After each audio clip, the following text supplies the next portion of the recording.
Merci de rester fidèle au programme de BB24. Madame, monsieur, bonjour et voici le sommaire de cette édition. Malgré la mesure d'interdiction de surcharge et de chargement hors gabarit sur les axes routiers, certains conducteurs indélicats continuent de braver l'autorité.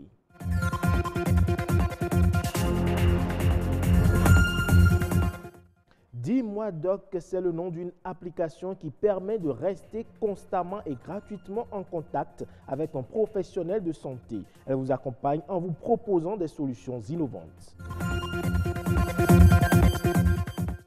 On la trouve presque partout dans les pays tropicaux. La papaye est l'un des fruits les plus savoureux et les plus sains qui existent au monde.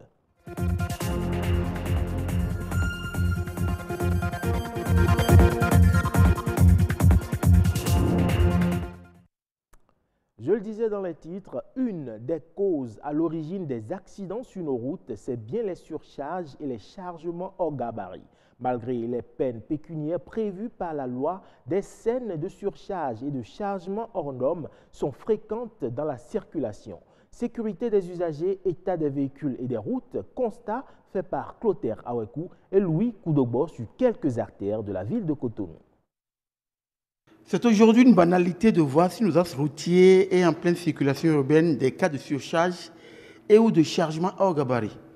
Et tous les types de véhicules s'adonnent à cette posture au grand mépris des règles de la circulation ou du code de la route. Lorsque vous ne respectez pas la charge à l'essieu et que vous ne disposez pas bien les bagages dans le véhicule et que ça dépasse en hauteur la norme, on parle de chargement hors gabarit. Lorsqu'il dépasse une hauteur de 0,5, bien que ce soit des véhicules légers, ils sont en hors gabarit. Il peut ne pas être en surcharge, mais il sera en hors gabarit. Par contre, le véhicule qui a chargé des marchandises et qui a déjà dépassé le poids total normal peut être à la fois en surcharge et en hors gabarit. La surcharge a des effets sur l'économie, sur l'homme, sur le véhicule même. Nous devons tout faire pour éviter les surcharges et les chargements hors gabarit. Surcharge, chargement hors gabarit, les concours sont ressentis au premier chef sur les allées de la route, sur l'état des véhicules et des routes. Quant aux peines prévues par la loi sur ces infractions récurrentes et quotidiennes, elles sont surtout pécuniaires. Lorsqu'on vous surprend en chargement hors gabarit ou en surcharge, il y a des amendes qui sont prévues. C'est 10 000 francs quand on vous verbalise comme ça. Et si vous ne savez pas faire, si vous devez faire une longue distance, à chaque poste de contrôle, vous serez verbalisé. Bientôt, les contrôles routiers vont commencer et les conducteurs qui vont se permettre de faire ce type de chargement, ils vont tomber dedans.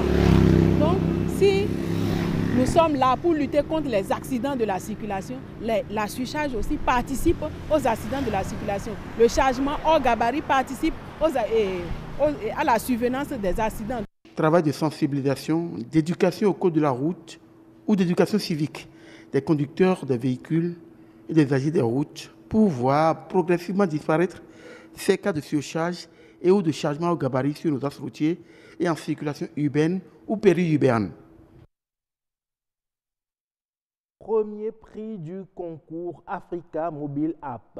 Dis-moi Doc est le nom donné à une application mobile permettant de fournir des informations médicales au public.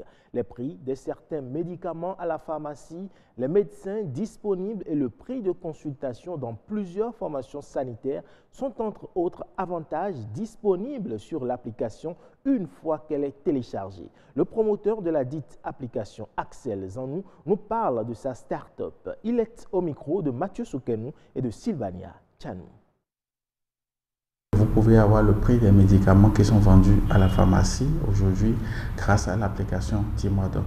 Nous sommes allés plus loin dans cette fonctionnalité, c'est-à-dire qu'aujourd'hui, vous pouvez voir le prix des médicaments que vous voulez voir dans l'application sans même avoir un accès à Internet. En dehors de ça, il y a le carnet de vaccination que nous avons également mis en place pour la femme enceinte et pour l'enfant.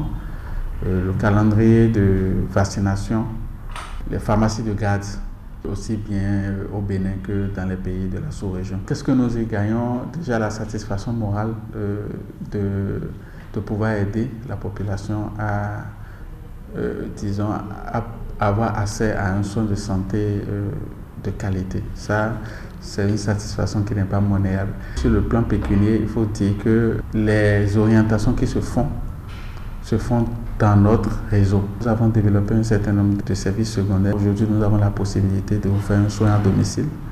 Nous sommes en train de mettre en place une clinique mobile. Tout dernièrement, nous avons commencé à mettre en place un robot de diagnostic à distance. Il faut dire que pour le moment, nous fonctionnons sur nos propres moyens. Sur le plan du robot, nous sommes à l'étape prototype. Et quand on aura finalisé le prototype, on va soit faire une levée de fonds, ce qui se fait actuellement, ou bien on ira directement vers une banque ou bien vers une institution financière pour pouvoir financer les premiers prototypes qu'on aura sortis. C'est un fruit comestible formé d'une grosse baie allongée et arrondie à la pulpe de couleur orange pouvant peser 1 kg ou plus. Vous l'avez certainement deviné, c'est la papaye. Il est cultivé au Bénin une papaye biologique spéciale caractérisée par son poids d'environ 12 kg. Mais de quoi est faite cette papaye biologique? Découverte avec Louis Koudogbo, Enoch Mpati et Patrick Adjagodjou. Cette papaye que vous voyez, que vous contemplez sur ces images, proviennent d'un champ où on fait de la production biologique essentiellement. Il y a 0 engrais chimique qui est utilisé, et 0 pesticide qui est utilisé dans la production. 12 kg, c'est le poids de ce fruit, prêt à être dégusté. Une papaye dont la peau est comestible et la couleur s'étend du jaune orangé au verdâtre, juteuse et fine, avec une saveur musquée, plus ou moins sucrée. Cette papaye est cultivée à Gankpé, un village de la commune de Ouida. C'est une semence qui provient du Bénin. Moi, je l'ai eu en achetant le fruit comme ça. J'allais donner cours à l'université agricole de Kétou. Quand j'ai vu le fruit au bord de la voie, j'ai acheté le fruit, j'ai extrait, donc je n'ai rien fait d'autre. Donc c'est exactement comme ça. C'est dans son jardin, 100% bio, que ce producteur agricole a cultivé cette papaye, dont la semence n'est ni OGM ni hybride. Une variété de 12 kg disponible à foison. On a souvent eu 10 kg, mais cette fois-là, c'est la première fois qu'on a eu 12 kg pour un seul fruit. Et je précise également que sur un arbre, vous pouvez avoir jusqu'à une vingtaine, voire une 30 fruits sur le même arbre. La papaye se cultive en plein soleil, à 10 degrés Celsius minimum, à l'abri des vents et dans une atmosphère humide. Un sol fertile et bien drainé lui sera avantageux. Au Bénin, le sol serait idéal pour cultiver la papaye. Moi, j'en ai découvert la première fois donc, dans la zone donc, de Kétou. J'en ai vu également au marché de Komé. J'allais également travailler là-bas. J'en ai vu, j'ai acheté les semences, j'ai vu que ça a donné la même chose. Et si ça y est donc du sol, partout au Bénin, on peut le faire. Même dans un sol qui n'est pas très riche, il suffit d'apporter donc de la matière organique, vous allez obtenir à peu près les mêmes résultats. La papaye, un fruit qui vaut la peine d'être dans les assiettes. La sensation de satiété qu'elle procure et ses substances nutritives font d'elle un fruit qui donne tonus et vitalité. Au Burkina Faso, la région de Lumbila, au nord-est de Ouagadougou, a bénéficié d'un prêt de 4 milliards de francs CFA de la Banque d'investissement et de développement de la CEDEAO pour son usine de transformation de fruits et légumes. L'enveloppe permettra entre autres de mettre sur pied des centres de pré-traitement de la tomate, de finaliser les travaux de construction et d'autonomiser les opérations de production. D'après les estimations de la Banque africaine de développement, l'agriculture contribue pour environ 40% du produit intérieur brut du Burkina Faso. Le gouvernement ivoirien a initié un vaste programme intégré qui met l'accent sur les infrastructures de transport. Le projet vise à améliorer les conditions de vie des 5 millions d'Abidjanais, la compétitivité des activités économiques urbaines, le développement industriel, la planification et la gestion urbaine, la salubrité publique et la qualité de l'air. Il est évalué à plus de 500 milliards de francs CFA financés par la Banque africaine de développement qui apporte une assistance financière de plus de 368 milliards de francs CFA, ce qui représente 74% du coût total. Le projet bénéficie également d'un cofinancement de l'Agence japonaise de coopération internationale et du Fonds pour l'environnement mondial afin de soulager la contrepartie du gouvernement ivoirien qui s'établit à 17%. Merci pour votre aimable attention. Prenez le rendez-vous du 19h45 pour le journal du soir.